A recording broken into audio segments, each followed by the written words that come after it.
Thursday night, 10:43. David stood at his kitchen window with a cup of coffee going cold in his hand, rain streaking the glass, the city outside reduced to blurred amber and gray.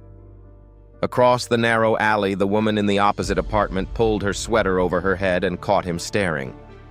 A black single father alone in the dark watching a woman undress. He knew exactly how that looked, his whole body locked. Then she did something he never expected. She pushed the window open, looked straight at him, and spoke first. "Is the blue one too much?" That was what she said. Not "what are you looking at?" or "I'm calling the police." She leaned one arm against the window frame, holding a dress up against her chest, with the other hand a cobalt blue thing with a low back, and looked at him with the kind of patience that assumed he would answer. David set his coffee down. "For what? An engagement party?" She tilted her head toward the dress, then back at him. "My sister's, Saturday night. My family's going to be watching everything I do, so I need it to be right." He didn't know what to do with the fact that she was asking him. A stranger. A man she'd caught staring through a rain-slicked window at nearly 11 o'clock at night. Any reasonable person would have drawn the curtain and gone to bed. Instead, she was standing there waiting for a genuine answer, as though the last 30 seconds hadn't happened at all. "It's a good color," he said finally. "Wear it." She smiled quick, real, and lowered the dress. "I'm Llaya, apartment 4B. David, 4A. That was how it started. He'd lived in that building for 3 years, which meant he'd mastered the particular art of being invisible inside it. Not unfriendly, he held doors knotted in hallways, learned which neighbors left their laundry in the machine too long. But there was a version of himself he kept folded up and put away whenever he stepped outside his own apartment, a version that laughed easily and had things to say. He'd learned to keep it folded. A black man raising a daughter alone in a city that liked to think of itself as progressive had to be careful about how much space he took up. Too loud, and he was intimidating. Too quiet, and he was suspicious. He'd spent years calibrating himself to a frequency that didn't set anyone off, and he was tired in the way that kind of carefulness makes a person tired bone deep, almost invisible to himself. Maya was 5, and she was the reason he hadn't lost the thread entirely. She had his eyes and her mother's stubbornness, and a way of asking questions that made him feel like the world was still worth paying attention to. Every morning before school, she made him describe one new thing he'd noticed: a color, a sound, a shape. And he'd started noticing things again just to have an answer ready. His work helped too. Furniture restoration was patient work, the kind that asked nothing of him except his hands and his attention. He could take something broken and make it worth something again. He was good at that. Good. Jade, Maya's mother, had left 2 years ago. Not dramatically, not with a fight that explained everything. She'd just grown distant and then gone, and David had learned not to spend too much energy on the question of why. What it left behind was simpler and harder than anger. A wariness, a reflex to pull back before someone could leave again. Llaya Bennett didn't seem to have that reflex. He learned this over the next 2 days, in the loose, unhurried way you learn things about a neighbor, a knock on the door to return a package, a conversation that stretched past its natural ending. She was a freelance artist. Her apartment was full of canvases in various states of completion books, stacked sideways on shelves, a single dying plant she kept meaning to water. She talked like someone who had long ago decided that pretending to be smaller than you are was a waste of everyone's time. There was something restful about that. He didn't have to calibrate anything. She was also, he gradually understood, in the process of getting out from under something. She didn't name it directly, but it was there in the way she changed the subject when her phone buzzed, in the way she said "my ex" with a flatness that meant she'd already done the work of not letting herself say anything worse. On Friday evening, she knocked on his door with a specific look on her face, the kind that meant she'd been rehearsing something. "I need to ask you a favor," she said, "and I want you to know you can absolutely say no." He stepped back to let her in. Maya was at the kitchen table with a coloring book, and she looked up at Llaya with the frank, unguarded attention of a child who has not yet learned to pretend she isn't curious. Llaya's whole posture softened for half a second when she saw her. "My ex is going to be at my sister's party tomorrow," Llaya said, turning back to David. He's the kind of person who interprets showing up alone as an invitation. I don't want to spend the whole night managing him." She met David's eyes. "I was wondering if you'd come with me. As my date. Fake, obviously. Just a buffer." David thought about all the reasons to say no. He thought about how easy it was to misread a situation like this, how many ways it could go sideways, how much he had to protect, not just himself, but the small life he'd built around a 5-year-old who needed stability more than she needed her father, making impulsive decisions. Then he looked at Llaya and saw something he recognized, a person who had used up most of their energy holding something difficult together and was now carefully asking for help. Not performing helplessness, not manipulating, just asking.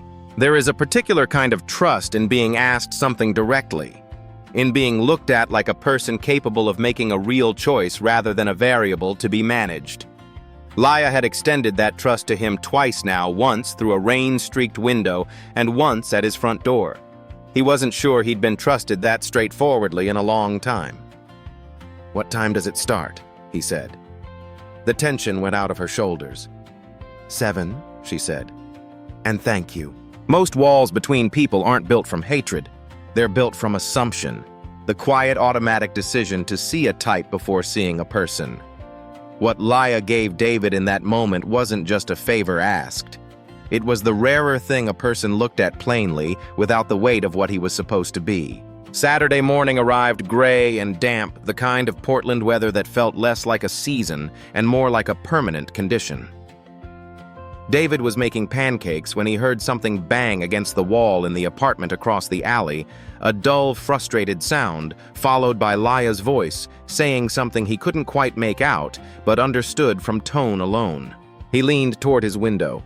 Hers was stuck, the lower sash jammed at an angle, refusing to move up or down. She had both hands braced against the frame and was pushing in the way people push things that have already stopped cooperating. "Don't force it," he called out. "You'll crack the casing." Llaya looked up. "Please tell me you know how to fix this." He grabbed his toolbox from the closet shelf.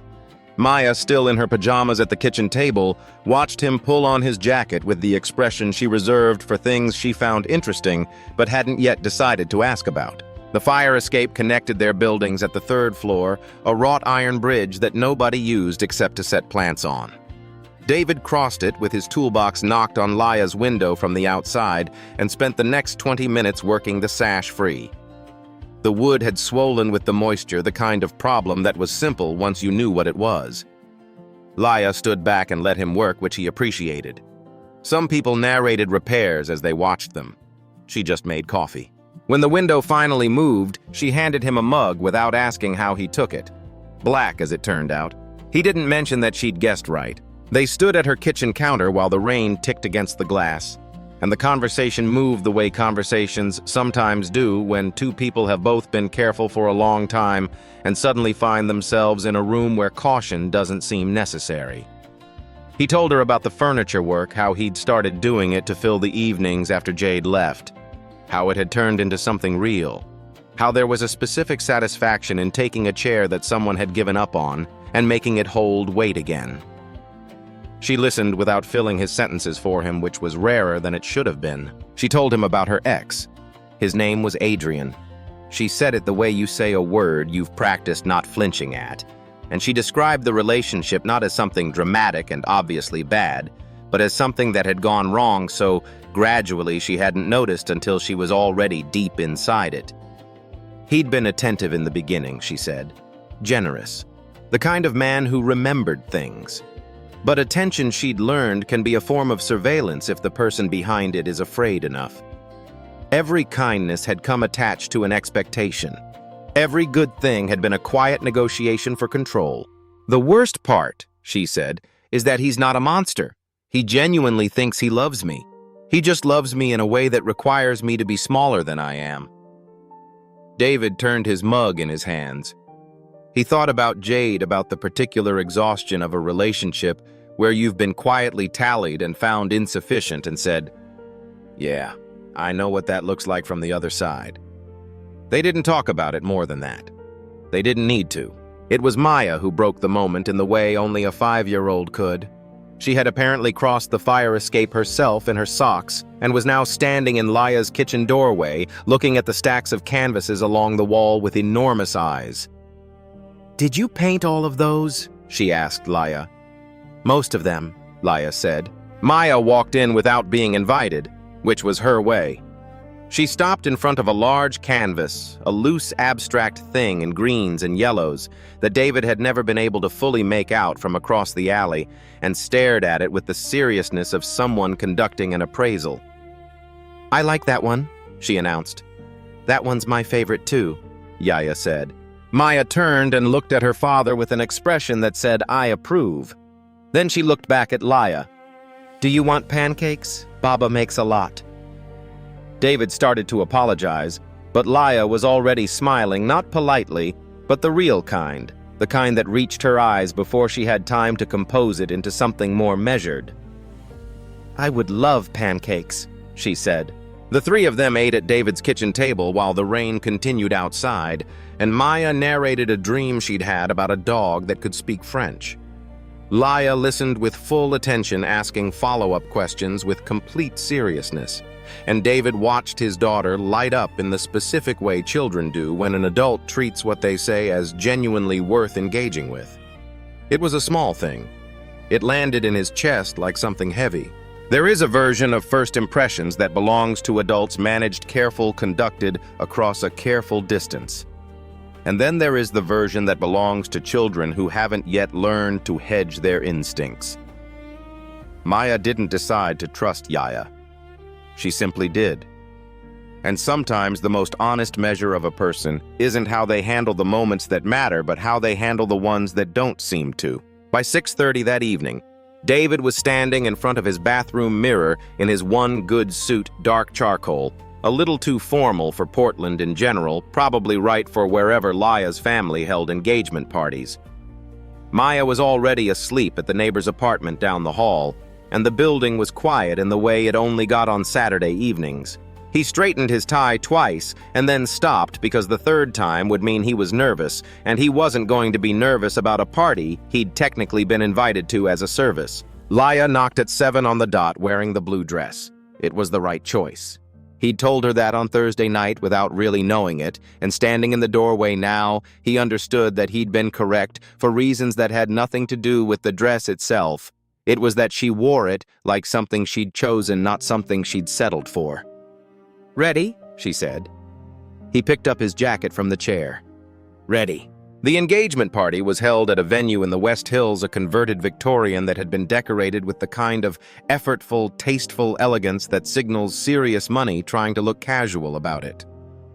White florals, low string lighting, the specific murmur of a crowd that has arrived in cars that cost more than David's yearly income. He walked in beside Llaya with the easy posture he'd learned to carry in rooms like this. Not stiff, not deferential, just present while a part of him ran the familiar quiet inventory, who was looking how they were looking. What assumptions were already forming before he'd opened his mouth. He was the only black man in the room. Llaya took his arm and leaned close. "My mother is by the bar. Whatever she says, don't apologize for anything." "Have I done anything to apologize for?" "No," she said. "That's not how it works." He understood what she meant. Adrian found them before they'd made it to the first drink. He was tall, dressed in the manner of someone who has never had to think about what to wear to events like this, and he moved through the room with the ease of a person who has always been expected. He was also, David noted, better looking than he'd hoped. It would have been simpler if he weren't. "Llaya." Adrian's voice was warm in the way that things are warm when they're being deliberately warmed. He kissed her cheek before she could step back. Then his eyes moved to David, a single assessing look that took in the suit, the face, the hand at Llaya's elbow, and he extended his own hand. "I don't think we've met." David said and shook it. "Adrian." He held the grip a beat longer than necessary. "How do you two know each other?" "We're neighbors," Llaya said. "And we're together." Something moved through Adrian's expression there and gone too fast to name, though David had the strong sense that it wasn't simple jealousy. It was more like displacement. The look of a man encountering a variable that shouldn't be there according to his calculations. Neighbors, Adrian repeated with a smile that didn't include his eyes. That's sweet, very organic. He turned back to David, his tone shifting into the register of polite conversation. What do you do, David? Furniture restoration. Interesting. A beat. You own a shop. I work out of a studio, independent. Right. Adrian nodded slowly with the expression of someone filing information into a category they prepared in advance. It must be a real balancing act running your own thing while, what did I hear, raising a daughter on your own? That's a lot for one person. The words were arranged to sound like admiration. They weren't. David met Adrian's eyes and held them without expression. It's a good life, he said simply. The most effective kind of cruelty is the kind that arrives dressed as a compliment. Adrian wasn't making a scene. He was doing something quieter and harder to call out, using the language of concern to remind everyone in earshot of exactly what David was and wasn't. Unmarried, working class, a man whose presence at this table required explanation. It is a particular kind of violence, the kind that leaves no marks, the kind the person wielding it can always claim they never intended. Adrian excused himself, eventually moving away toward a group near the bar. Llaya's hand found David's arm. I'm sorry, she said quietly. Don't be. He does that on purpose. I know, David said. It's fine. It wasn't quite, but he wasn't going to let it sit on his face for the rest of the evening. An hour later, the music shifted, something slow, a live quartet in the corner moving into a standard, and Llaya turned to him. Dance with me. It wasn't a question, which was part of why he said yes. They moved into the space near the quartet, and David settled his hand at her back, and she didn't hold herself at a careful distance the way you do with someone you're only performing for. She was just there, close, real, and after a minute of moving in silence, she tilted her head up and said quietly, Thank you for being here. You asked, he said. I know. I'm still thanking you. He wasn't sure which of them moved first. He would think about this later and conclude it didn't matter that some things happen in the space between two people and belong to neither of them alone. What he knew was that she was looking at him in a way that had nothing to do with buffers or favors or engagement parties, and that he was looking back at her in exactly the same way, and then they were kissing slowly in full view of everyone in the room who had decided to have an opinion about it. Across the room, he saw Adrian watching. Llaya's mother appeared at their table 20 minutes later. Her name was Diane, a composed woman in her late 50s with Llaya's cheekbones and none of her ease. And she sat down with the careful deliberateness of someone who has prepared what she is about to say. She was not unkind. That was the thing David kept returning to afterward. She wasn't cruel. She wasn't openly hostile. She didn't say anything that could be plainly identified as wrong. She asked him questions about his work with genuine interest, said complimentary things about how he carried himself, and then, as though it followed naturally, she turned to Llaya and began. The family's reputation, the weight of appearances at events like this, how Llaya had always made choices that required others to adjust, how Adrian, whatever his faults was known was established, was the kind of stability a woman in Llaya's position should consider carefully before walking away from, how no one was asking Llaya to be unhappy, just to be thoughtful. Llaya listened to all of it. Her expression didn't change, but David could feel in the slight stiffening of the arm beside his exactly how much energy it was costing her to hold still through it. After Diane rose and moved away, Llaya stared at her glass for a long moment. She loves me, she said finally. That's the thing. She genuinely loves me. She just loves me inside a very specific idea of what my life should look like, and I've never fit it. And she hasn't figured out yet that the idea is the problem. David didn't say anything. There wasn't anything useful to say. He just stayed where he was, close enough that she knew he was still there. We talk about outside pressure as though it is the most dangerous thing, the stranger's judgment, the public slight. But the weight that actually buckles people is the kind that comes from inside the house. The person who loves you and still cannot see you clearly. That is the weight Llaya had been carrying long before Adrian. And the bravest thing she did that night was not the kiss, or the introduction, or the steady look she'd given Adrian across the party. It was staying in her seat and not pretending her mother's words hadn't landed. They were quiet on the drive home. Not uncomfortably the kind of quiet that means two people are processing the same evening from different angles. David drove. Llaya had her head tipped back against the seat, watching the streetlights move past. He walked her to her door. She thanked him again, and this time neither of them laughed it off. He went to his own apartment, checked on Maya through the arrangement he had with the neighbor, and lay awake for a while in the dark, thinking about the shape of the evening, the way it had started as one thing and arrived somewhere else entirely. His phone was on the nightstand. He noticed the message notification at almost midnight. An unknown number, no name attached. He opened it because he assumed it was a wrong number or a billing notification and read. "Do you really think a woman like her is going to sign up to be a stepmother to your kid?" He set the phone down, picked it up again, read the second one, which had come in 30 seconds after the first. Ask her why everyone eventually leaves. The room was exactly as it had been a minute ago. The rain had stopped. Maya was asleep down the hall. Nothing had changed in any physical sense.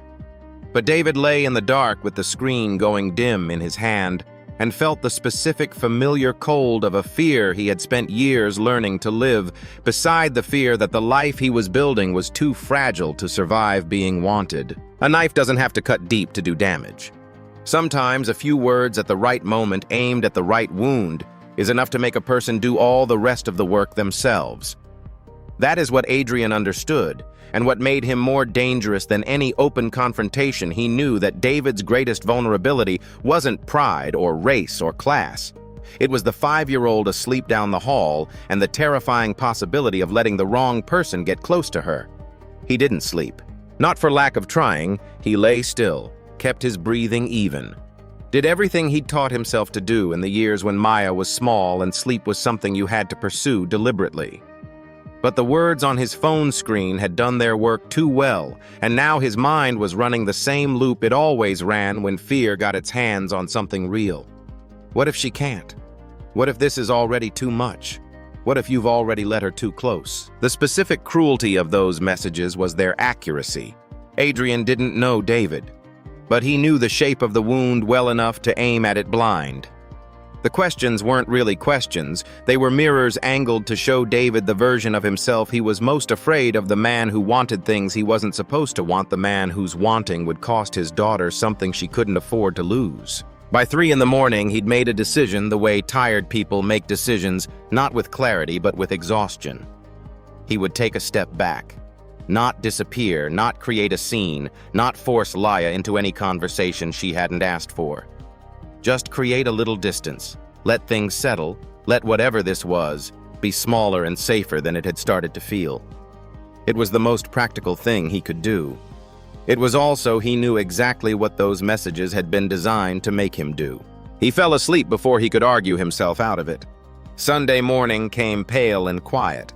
Maya woke first as always and appeared at his bedside with her hair loose and a book she wanted him to read to her, and the ordinary weight of her sitting beside him on the mattress was the thing that finally unclenched something in his chest. He made eggs. They ate. Maya told him the French-speaking dog from her dream had appeared again, and this time it knew Spanish, too. He was washing the dishes when someone knocked. He knew it was Llaya before he opened the door. She was in a worn sweatshirt, and her hair was still damp from a shower, and she looked at him with the directness he'd come to recognize as simply the way she was, no performance, no preamble. "Can I see your phone?" she said. He handed it to her without asking why. She read both messages, her expression not shifting, and then handed it back. "That's his pattern," she said. "I've watched him do this to other people. He finds the one thing you're already afraid of, and he whispers it back to you until you do his work for him." She met David's eyes. "I needed you to know that I know." David leaned against the doorframe. The distance he'd constructed in the dark last night was still there. He could feel it, the careful mental architecture of self-protection, and he was aware, looking at her, that it would be easy to hide behind it. To say something measured and non-committal and let the moment pass. I looked at those messages, he said, and I spent about 4 hours inside my own head doing exactly what he wanted me to do. I know, Llaya said. So did I when I thought about what he might have sent you. What did you land on? She looked at him steadily. That I'm 31 years old and I've spent enough time making myself smaller because someone else was afraid of how much space I take up, and that I'm not doing it again. He didn't say anything for a moment. The eggs were done. The kitchen was warm. Maya was somewhere behind him turning pages in her book. Okay, he said finally. Come in. Llaya sat at the kitchen table, and Maya looked up from her book with the alert attention of a child who has correctly assessed that something is happening. For a while, nobody addressed it. David poured coffee. Llaya wrapped both hands around the mug. Maya watched them both with the careful patience of someone who has learned that adults sometimes need a minute. Then Maya got up from her chair, crossed the kitchen, and tugged Llaya's sleeve. "Can you teach me how to draw a cat?" she asked. Her voice was entirely matter-of-fact, as though this were a conversation they'd already been in the middle of. Llaya looked at her. Some of the tightness went out of her face. "A realistic cat or a cartoon cat?" Maya considered this with genuine seriousness. "A cartoon one, but with a realistic nose." "Okay," Llaya said. "Get me some paper."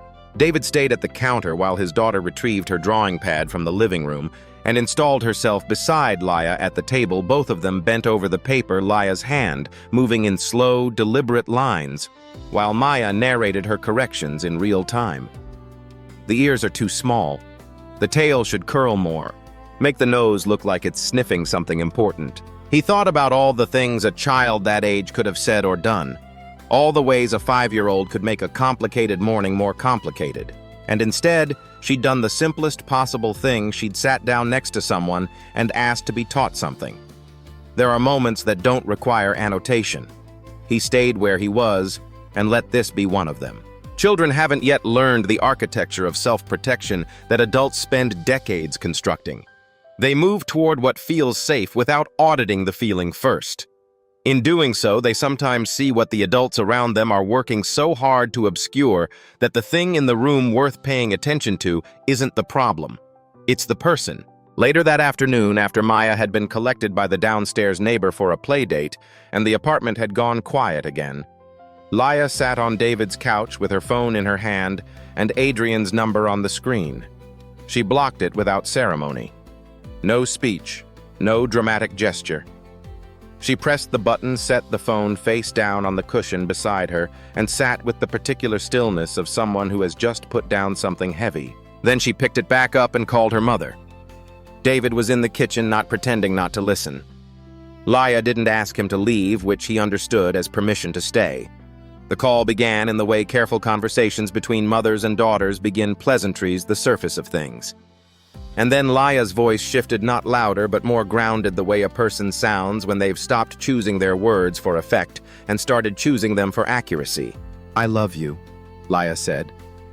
"I need you to know that first, because everything I'm about to say comes from inside that, not outside it." She was quiet, listening. Then, "Mom, what you said last night about stability, about reputation, about Adrian being a known quantity, I understand why you said it. I do. You're trying to protect me from something. But the thing you're protecting me from is also the thing I want. And I need you to stop treating that like a problem I haven't thought through." Diane's voice was audible from across the room, though not the words. Llaya listened to it. "I'm not asking you to understand everything right now," she said.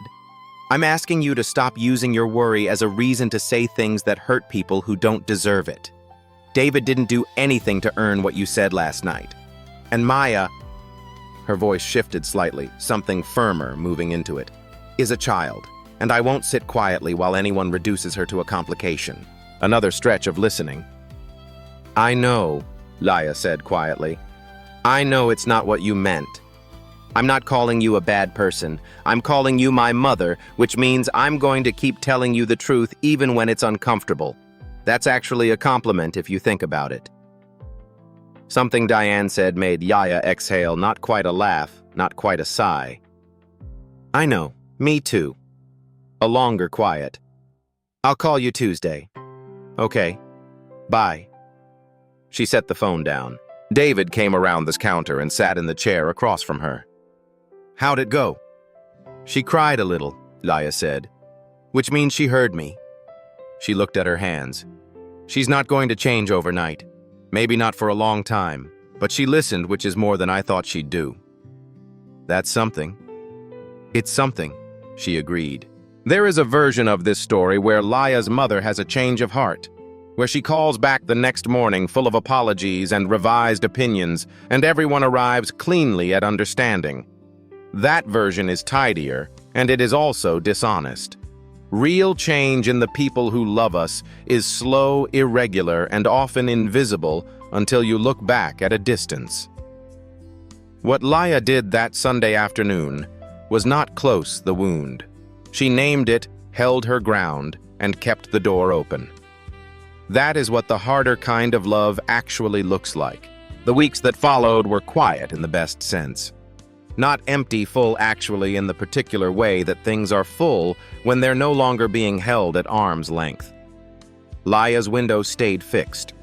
The fire escape became a route they used without thinking about it, Maya, crossing back and forth in her socks, as though the alley between the buildings had simply ceased to exist. On weekday evenings, after David got back from the studio and Maya had been retrieved from her after-school program, the three of them had a loose rhythm that no one had designed homework at the kitchen table while Llaya worked on her laptop at the other end.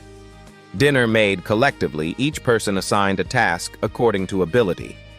David handled heat. Llaya handled seasoning. Maya handled the playlist, which leaned heavily towards songs about animals. On weekends, there were bookstores and the farmers market on Saturdays, and once a trip to the coast, where Maya collected 18 rocks she insisted were each a different shade of gray. Adrian went quiet. David didn't know the details and didn't ask for them.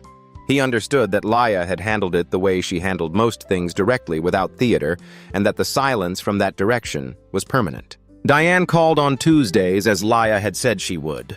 The conversations were still careful, still navigating terrain that hadn't been fully mapped.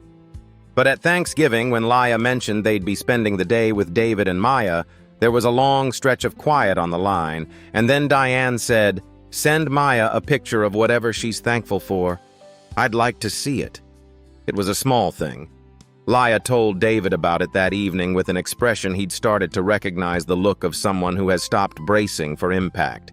There was an evening in November when Maya fell asleep on Llaya's couch mid-film, the way children do completely, and all at once one moment upright and the next horizontal with her mouth slightly open.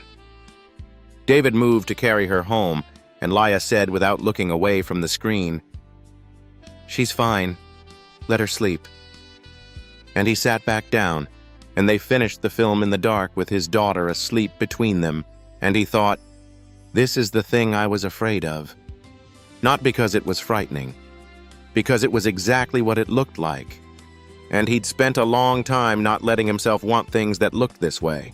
He told Llaya this later when Maya was back in her own bed. "The messages got to me," he said. "Not because I believed them, because part of me had already been saying the same things." Llaya turned toward him on the couch. "What were you saying? That it's too much to ask, that a 5-year-old is a lot to walk into, that at some point the math stops working in my favor." She was quiet for a moment, not filling the space, but thinking inside it. Then she said, "Can I tell you something?" He nodded. "The night you fixed my window," she said, "and Maya showed up in her socks and invited me for pancakes, I thought this is the most terrifying thing that's happened to me in years. Not because of you, because I wanted it." She met his eyes. "I'd spent 3 years with someone who made every room feel smaller. And here was this kid I'd known for 20 minutes, making me feel like I'd been invited somewhere real. That's terrifying if you've been burned enough times. You either run from it or you don't." "You didn't," David said. "Neither did you," she said.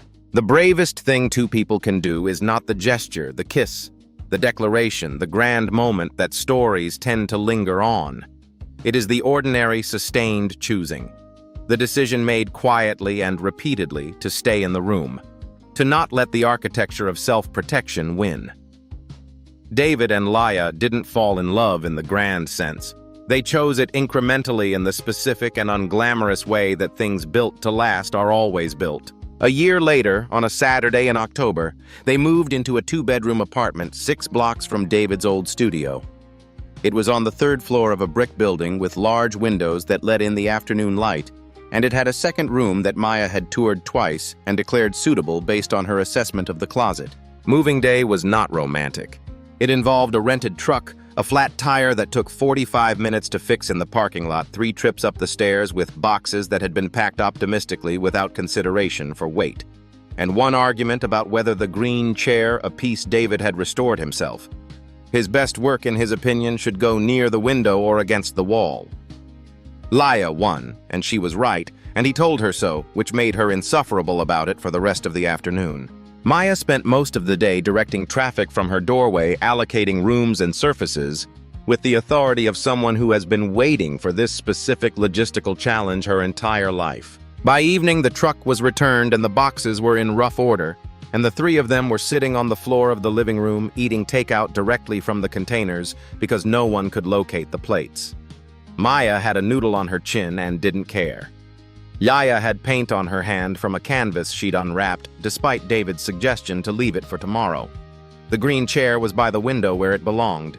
David looked around the room, the stacked boxes, the draped canvases, the daughter eating noodles on the floor, and felt something settle in him, quiet and permanent, the way furniture settles into a room when it's finally in the right place. In the mornings, he still had the habit of standing in the kitchen with his coffee, looking out the window while the day assembled itself. The view was different now, a wider street, a different angle of light, the sound of the city coming in through glass that fit its frame properly. But the ritual was the same, held over from years of standing in a narrower kitchen looking out at a narrower alley. Coffee going cold in his hand, building a quiet life inside a world that often required more from him than he wanted to give. Some mornings, Llaya was already in the kitchen before him. She made coffee the way she made most things by instinct, without measuring, and she handed him his mug before he asked black the way she'd guessed right the first time. And when he took it, she was already turning back toward whatever she was working on, the ordinary business of a morning with nowhere particular to be in the next 10 minutes. One morning he stood at the window and she came to stand beside him, not for any reason, just because that was where he was. They looked out at the street together. Below, a woman was walking a dog that had very strong opinions about a particular stretch of sidewalk. A delivery truck was executing a turn that was going to require a second attempt. The light was the early, flat gray of an October morning, not dramatic, not especially beautiful, just the light of a day that was beginning. Llaya leaned into his shoulder. He put his arm around her. "Good morning," she said. He looked at her the same way she'd looked at him through a rain-streaked window across the distance of a narrow alley on a Thursday night when everything could have gone differently. She was smiling before he said a word. "Yeah," he said. "It is. Happiness doesn't find people who have no scars. It finds people who stopped letting the scars decide what happens next." David had spent years calibrating himself to a frequency that kept him safe and kept him small.